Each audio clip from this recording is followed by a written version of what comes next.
दूध मांगोगे तो खीर देंगे, কাশ্মীর মাঙ্গোগে তো চির দেঙ্গে। ভারতীয় সেনাবাহিনী কি করতে পারে গত 3 দিন ধরে পাকিস্তানের সাধারণ মানুষ নয়, নিশ্চিতভাবে পাকিস্তানের জঙ্গি বাহিনী এবং তাদের মদতদাতারা হারে হারে টের পাচ্ছে। শুভেন্দু অধিকারী যখন ছাত্র রাজনীতি করতো কাঁথি প্রভাত কলেজে, পিকে কলেজে, তখন ইন্দিরা ইজ ইন্ডিয়া স্লোগান দিত। সেনাবাহিনীর এই পদক্ষেপ আসলে গালে থাপ্পড় মারল যে মিডিয়ার কথা বলছিলেন সেই মিডিয়াকেও। যেই মিডিয়া বলেছিল না যে একে বৃন্তে দুইটি কুসুম, কুসুম কুসুম কিসের কুসুম, কিসের কুসুম, গালে থাপ্পড় মেরে দেখিয়ে দিল একই বৃন্তে দুইটি কুসুম, সোফিয়া কুরেশি আর ভূমিকা সিং। দেখুন, গতকালকেই প্রমাণ হয়েছে যে আজকে যদি S-400 না থাকতো, পাকিস্তানের অতগুলো ড্রোন মিসাইল এসে আমাদের দেশকে আরো টুকরো টুকরো করে দিত। সাময়িকভাবে মনে হতে পারে যে প্রতিরক্ষা খাতে এত টাকা খরচ করে কি হবে, কিন্তু যখন এরকম ওয়ার সিচুয়েশন আছে তখন বোঝা যায় যে আসলে প্রতিরক্ষা খাতে বাজেটটা কতটা গুরুত্বপূর্ণ। ভারত কোনো যুদ্ধ করছে না, ভারত শুধুমাত্র প্রত্যাঘাত করছে। পাকিস্তান যেখানে যেখানে বদমাইশি করবে, ভারতের সেনাবাহিনী সেখানে সেখানে জবাব দেবে। Thanks to Indian army, salute to all 3 army wing, air force, navy এবং আমাদের যে পদাতিক স্থলবাহিনী আছে। ওই একটা সিনেমার জনপ্রিয় কথা ছিল না যে দুধ মাঙ্গোগে তো ক্ষীর দেঙ্গে, কাশ্মীর মাঙ্গোগে তো চির দেঙ্গে। ভারতীয় সেনাবাহিনী কি করতে পারে গত 3 দিন ধরে পাকিস্তানের সাধারণ মানুষ নয়, নিশ্চিতভাবে পাকিস্তানের জঙ্গি বাহিনী এবং তাদের মদতদাতারা হারে হারে টের পাচ্ছে। ভারতবর্ষের উপর বারংবার এই নক্কারজনক নিন্দনীয় আক্রমণ ভারতের সেনা যে সহ্য করবে না, প্রথমে স্ট্রাইক, এয়ার স্ট্রাইক, অপারেশন সিন্দুর এবং তার পরবর্তীকালে গতকাল থেকে যে প্রত্যাঘাত শুরু হয়েছে, আজকে পাকিস্তান বুঝতে পারছে একটা কার্যত দেউলিয়া হয়ে যাওয়া অর্থনৈতিকভাবে রাষ্ট্র, যাদের নিজেদের দেশের মানুষকে খাওয়ানোর মুরুদ নেই, তারা ওই সস্তার চাইনিজ মেটেরিয়াল দিয়ে ভেবেছিল ভারতীয় আর্মির ডিফেন্স ভাঙবে। চায়নার, আমরা কথায় মজা করে বলি যে চাইনিজ প্রোডাক্ট বেশি দিন চলে না, তো এই চাইনিজ মিসাইল দিয়ে, চাইনিজ ড্রোন দিয়ে ভারতের সুদর্শনকে ভাঙতে এসেছিল। প্রতিটা মিসাইলকে ভারতীয় সেনাবাহিনী এয়ার ডাউন করিয়ে নামিয়েছে। শুধু তাই নয়, উল্টে ভারতের প্রতি আক্রমণে কার্যত বিধ্বস্ত হয়ে গিয়েছে 21খানা জঙ্গি ঘাঁটি। মুজফফরাবাদ, বালুচিস্তানের লাগোয়া অংশ, একের পর এক জায়গা, কোটলি, প্রায় 21টা জঙ্গি ঘাঁটি। হিজবুল মুজাহিদিন, লস্কর-ই তৈবা, জৈশ-ই মোহাম্মদের 9 জন জঙ্গি নিকেশ হয়েছেন। মাসুদ আজাহার, যে ভারতবর্ষ থেকে কার্যত বিমান অপহরণ করে বেরিয়ে গিয়েছিল, তার পুরো জঙ্গি পরিবার নিকেশ হয়েছে। এবং পাকিস্তান যে এই রকম প্রত্যাঘাত পাবে সেটা দুঃস্বপ্নেও তারা কল্পনা করতে পারেনি। আজকে একটা জিনিস খুব পরিষ্কার, আমাদের মধ্যে রাজনৈতিক বিরোধ আছে, আগামী দিনও থাকবে। বিজেপির এই রাজনীতির আমরা তীব্র নিন্দা করি। ভারতীয় সেনার অপারেশন চলছে, তখন মোদি, অমিত শাহ, বিজেপির কার্যকর্তাদের ছবি লাগিয়ে সেই বিহারে ভোটের প্রচার চলছে। সেখানে আমাদের সেনাবাহিনীর কোনো ছবি নেই, সেনাবাহিনীর কোনো প্রধানের ছবি নেই, বিজেপির ভোটের প্রচার চলছে। সেই রাজনীতির আমরা তীব্র নিন্দা করি। কিন্তু যখন দেশের সরকারের প্রশ্ন, সেখানে সারা ভারতের সমস্ত রাজনৈতিক দল এক। যখন দেশের সার্বভৌমত্বের প্রশ্ন, কেন্দ্রীয় সরকারের পাশে, তখন আমরা সবাই একত্রিত। সেনাবাহিনীকে ফুল ফ্রিডম দেওয়া হয়েছে দেশের সরকারের পক্ষ থেকে, এবং সেই ফ্রিডমে সম্পূর্ণ সহমত জানিয়েছে দেশের সব বিরোধী দল। সেনাবাহিনী আমাদের গর্ব। সেনাবাহিনী যে প্রত্যাঘাত করেছে, আমরা কোথাও আগ বাড়িয়ে হামলা করিনি। পাকিস্তান যেখানে যেখানে আমাদেরকে আক্রমণ করেছে, আমরা তার প্রতিহত করেছি। তাতেই পাকিস্তানের মেরুদণ্ড ভেঙে টুকরো টুকরো হয়ে গেছে। গতকাল রাত থেকে যে অ্যাটাক হয়েছে, পাল্টা প্রত্যাঘাত। পাকিস্তান যদি আর 7 দিন এই ধরনের অবস্থা চলে, গোটা দেশটা এমনিতেই অর্থনৈতিকভাবে শেষ। আর্মিতে বিদ্রোহ দেখা দিয়েছে, প্রধানমন্ত্রী নাকি বাংকারে লুকোচ্ছেন। আগামী দিন গোটা দেশটাই বাংকারের তলায় গিয়ে লুকোতে হবে। বালুচিস্তান পাকিস্তান রাখতে পারবে কিনা সেটা নিয়ে সন্দেহ দেখা দিয়েছে। না না, এটা তো দেখুন, এটা কেন্দ্রের সরকারে তারা আছে, এর আগে পুলওয়ামার সময়ও তারা একই কাজ করেছে, সেনা জওয়ানদের রক্তের উপর দিয়ে মোদিজি ভোট চেয়েছিলেন, সেটা তাদের রাজনীতি। কিন্তু প্রশ্নটা যখন সরকারের, তখন সারা দেশ ঐক্যবদ্ধ তাদের পাশে আছে। এবং নরেন্দ্র মোদী বিহারের ভোটের প্রচার করতে আমাদের পেহেলগামের ঘটনার দুদিন পরে বিহারে ভোটের প্রচার করতে গিয়েছিলেন। সেই বিষয়গুলো আলাদা, সেটা রাজনৈতিক ন্যারেটিভ। আজকে এই সময় কঠিন পরিস্থিতিতে দেশের সেনাবাহিনীর পাশে থাকা যে কোনো নাগরিকের কর্তব্য, সেই কর্তব্য দল হিসেবে তৃণমূল কংগ্রেস সহ সমস্ত বিরোধীরা করছে। একজন নাগরিক হিসেবে, ভারতবর্ষের সাধারণ নাগরিক হিসেবে সেনাবাহিনীর প্রতি সম্পূর্ণ সমর্থন, এবং সেনাবাহিনী যাতে দ্রুত এমন জবাব দিতে পারে যাতে আগামী পাকিস্তান আর কখনো আমাদের দিকে চোখ তুলে তাকানোর ক্ষমতা না রাখে, সেই ব্যবস্থা করুক। পুরো ভারতের 140 কোটি মানুষ সেনাবাহিনীর পাশে আছে। শুভেন্দু অধিকারী এর আগে বলতো মোদি হাটাও দেশ বাঁচাও, 2019-এ বলেছিল। শুভেন্দু অধিকারী যখন ছাত্র রাজনীতি করতো কাথি প্রভাত কলেজে, পিকে কলেজে, তখন ইন্দিরা ইজ ইন্ডিয়া স্লোগান দিত। আর নরেন্দ্র মোদীর যাকে একসময় গুরু বলে মানতেন অটল বিহারী বাজপেয়ী, সেই অটলজি পার্লামেন্টে দাঁড়িয়ে বলেছিলেন ইন্দিরা গান্ধীকে দেবী দুর্গা। পাকিস্তানকে টুকরো করে দিয়েছিল ইন্দিরা গান্ধী, বাংলাদেশ আলাদা রাষ্ট্র তৈরি করেছিল। সুতরাং এইসব অর্বাচীনের কথার কোনো জবাব দেওয়ার প্রয়োজন নেই। শুভেন্দু আজকে এই কথা বলছে, কালকে শুভেন্দু যদি মনে করে যে এসইউসিআই গেলে ওর সুবিধা হবে, ও শিবদাস ঘোষকে সবচেয়ে বড় রাষ্ট্রনায়ক বলবে।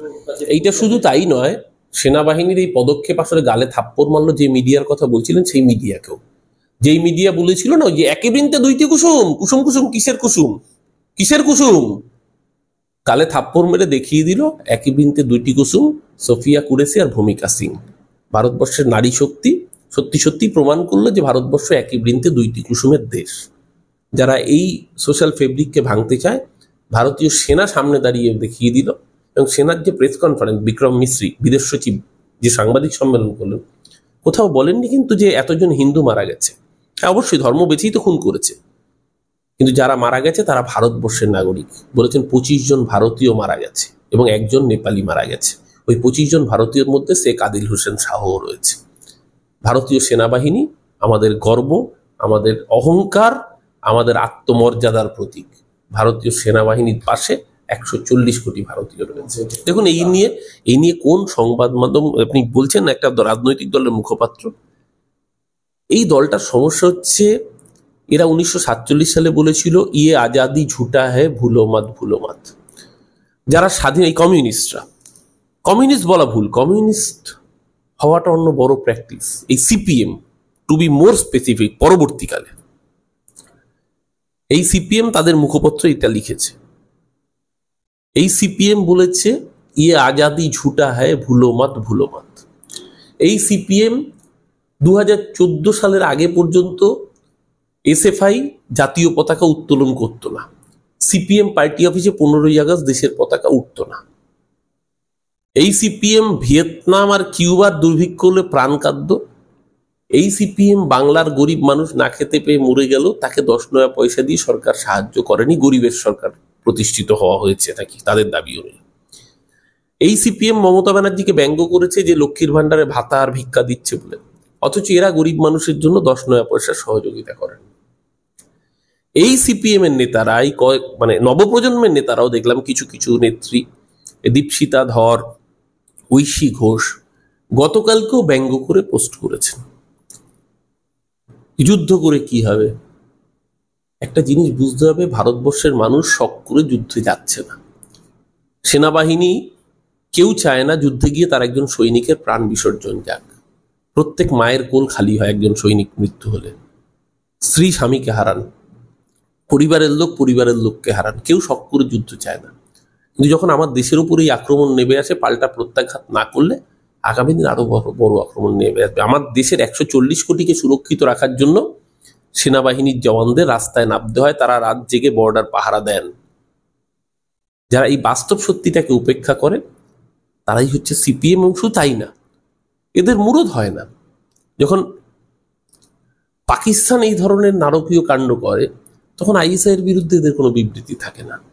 এই কদিন আগে আমি দেখেছিলাম এই বামপন্থীগুলোর যখন বাংলাদেশে শেখ হাসিনার বিরুদ্ধে অভ্যুত্থান হচ্ছে, তখন শেখ হাসিনা সরকার নির্বাচনে অটোক্রেসি করেছে কি না করেছে সেটা নিশ্চিতভাবে সমালোচনা করা যেতেই পারে, কিন্তু শেখ হাসিনাকে সরিয়ে বোঝা যাচ্ছিল যে পেছন থেকে জামাতের মদত পুষ্ট এবং তার পেছন থেকে ব্যাকে ফান্ডিং ছিল আইএসআই এর।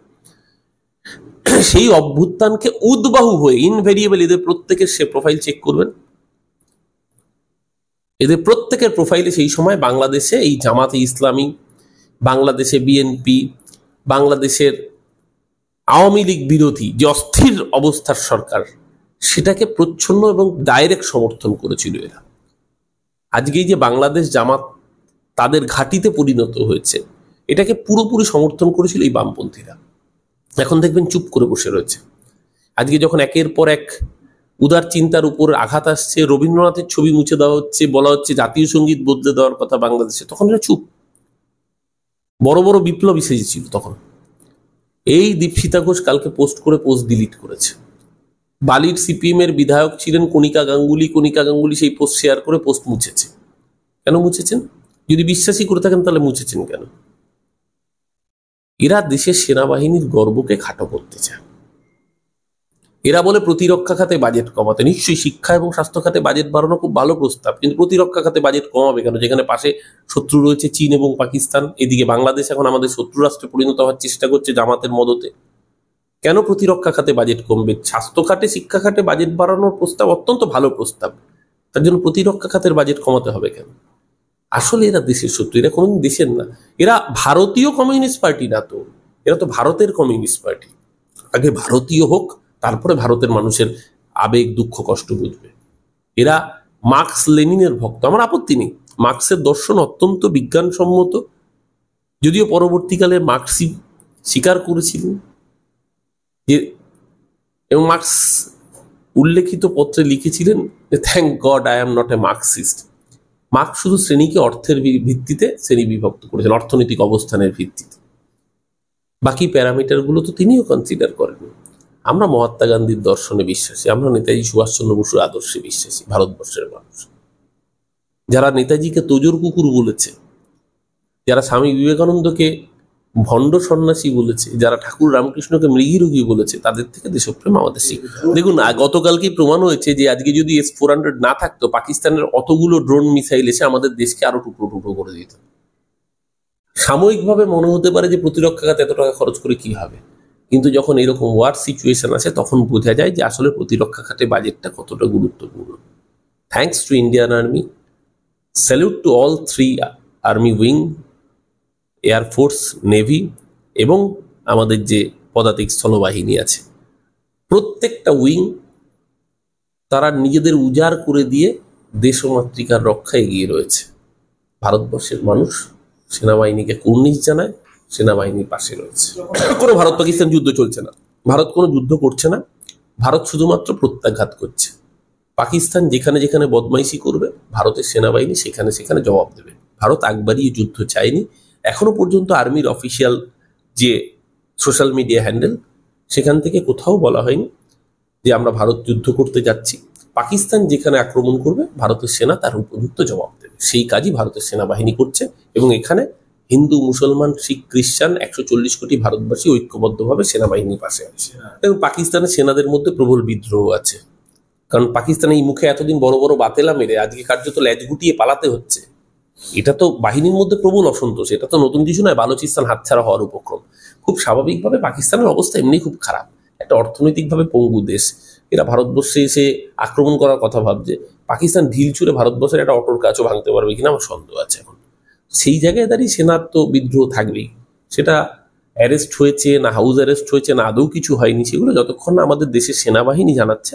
এই বিষয়ে আমার মনে হয় ওই গদি মিডিয়ার মতো টিআরপি বাড়ানোর জন্য কুসুম কুসুম কিসের কুসুম, এই জাতীয় মন্তব্যে গা বানা ভাসানোই ভালো। দেশের সেনাবাহিনীর উপর ভরসা রাখুন, সেনা জওয়ানরা লড়ছেন, আর্মি যা প্রেস ব্রিফ করে জানাবেন সেটাই সঠিক এবং আলটিমেট ফাইনাল। তার বাড়তি অতিরঞ্জিত খবরে গা ভাসিয়ে আনন্দ করতে ইচ্ছে করলে করুন, কিন্তু তাতে বাস্তবটা বদলাচ্ছে না। বাস্তব সেটাই যেটা সেনাবাহিনী আমাদেরকে জানাবে। সেনাবাহিনীর উপর পূর্ণ সমর্থন, পূর্ণ ভরসা, পূর্ণ আস্থা। ভারতের সেনা বিশ্বের অন্যতম সেরা সেনা। তারা জানে পাকিস্তানকে কি করে টাইট দিতে হয়। তন্ময় ভট্টাচার্য যে বলেছেন, মানে ইন্টারভিউটা কি কোনো মহিলা সাংবাদিক নিতে গেছিল না পুরুষ, আগে সেটা জানতে হবে। কারণ তন্ময় ভট্টাচার্যের মিসাইল কিভাবে পড়ে সেটা তো ওই একটি আপনাদেরই মতো ইউটিউব পোর্টালের সাংবাদিক, একটি মহিলা সাংবাদিক, তিনি বলেছেন, বিবৃত করেছেন মিসাইল। তখন তন্ময় ভট্টাচার্য এই বিষয়গুলো ভালো বুঝবেন হয়তো। উনি এর আগে বলেছিলেন যে আমার ওজন 86 কেজি, আমি যদি 42 কেজি ওজন একটা মেয়ের ওপর বসে পড়ি তাহলে মেয়েটিকে অক্ষত থাকবে। তো এই ওজন, ভার, মিসাইল এগুলো হয়তো তন্ময়দা ভালো বলতে পারবেন। উইথ ডিউ রেসপেক্ট টু তন্ময়দার এমনি পলিটিক্যাল নলেজকে আমি নিশ্চয়ই শ্রদ্ধা করতাম, কিন্তু এই ধরনের কথাবার্তা এখন বলা মানে আপনি আসলে সেনাবাহিনীর বিশ্বাসযোগ্যতা নিয়ে প্রশ্ন করছেন এবং সেটা দেশবিরোধী কাজ করছে।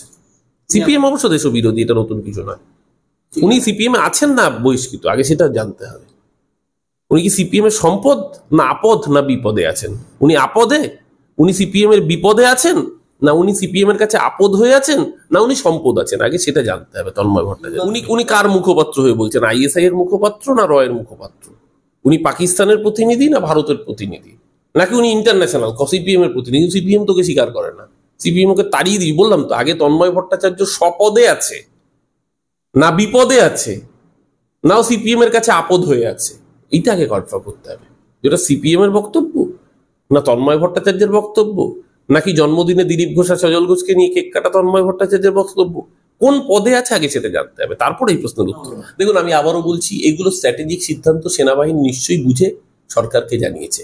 এখন এই বিষয়ে প্রশ্ন তোলার বিষয় নয়। এখন এই সময় ভারতবর্ষের 140 কোটি মানুষের ঐক্যবদ্ধভাবে দেশের সেনার পাশে থাকার সময়। নিশ্চিতভাবে গদি মিডিয়া যে ফেক নিউজ ছড়াচ্ছে সেটা সমীচীন নয়, কিন্তু দেশের সেনাবাহিনীর এমন কোনো কথা বলা উচিত না যাতে সেনাবাহিনীর মনোবলে হার্ট হয়। প্রতিটি দেশপ্রেমিক মানুষের উচিত 140 কোটি দেশবাসীর নিঃশর্তভাবে, সম্পূর্ণভাবে সেনাবাহিনীর পাশে ঐক্যমত্য হয়ে দাঁড়ানো। যদি সেটা না করেন তাহলে আপনি দেশবিরোধী কাজ করছেন।